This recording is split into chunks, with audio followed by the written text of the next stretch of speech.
Nagising ako ng maaga at wala akong magawa. So, nag-video-video na lang muna ako dito sa bahay na maganda at malinis na nirentahan namin for 2 nights. Ayan si Adara. Hello Adara. Ayan naman yung pangalawa kong anak, si Onini. Tulog pa. Kasi maaga pa yan eh. Ayan. Nag-video-video na lang muna ako. Wala kasing magawa.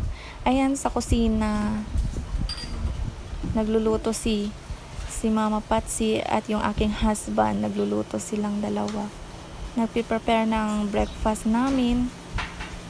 Ayan yung parang laundry area nila. Kusina. Katamtaman naman yung laki ng bahay. May 2 kwarto, malapad yung sala, malapad din yung kusina. At may garage din. Ayun, andun si Papa Alex. Ayan, nagluluto ng breakfast si husband at si mama. At saka maganda talaga dito kasi pwede talagang magluto. Pwede kang magdala ng mga pagkain, nalulutuin. Dito ako sa may bandang kusina. Sa dining area. Ayan. Maganda rito magrenta, komportable at complete amenities talaga.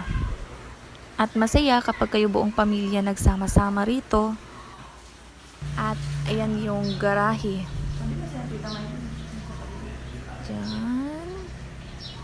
Diyan yung garahe. Ayan, diyan nakapark yung aming sasakyan. Ayan, may basurahan sa labas. Ayan, yung gate. Ito ay sa Coronadal City. Pumunta kasi kami sa isang resort para mag-family bonding, maligo, at saka dito kami na bahay nag-stay for 2 nights.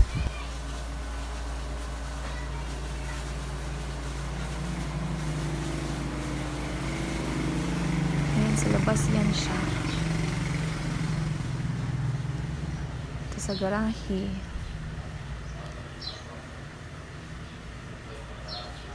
Medyo malaki din yung bahay, maganda, malinis. Ayan, dining area, kitchen. Tapos doon sa loob, malapad naman yung sala. At may 2 kwarto. Meron din CR sa loob.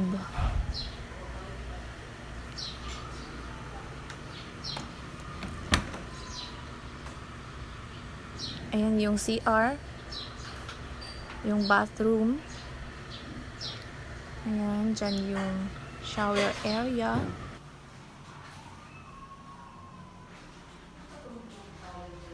Ayan, may hot and cold shower din dito.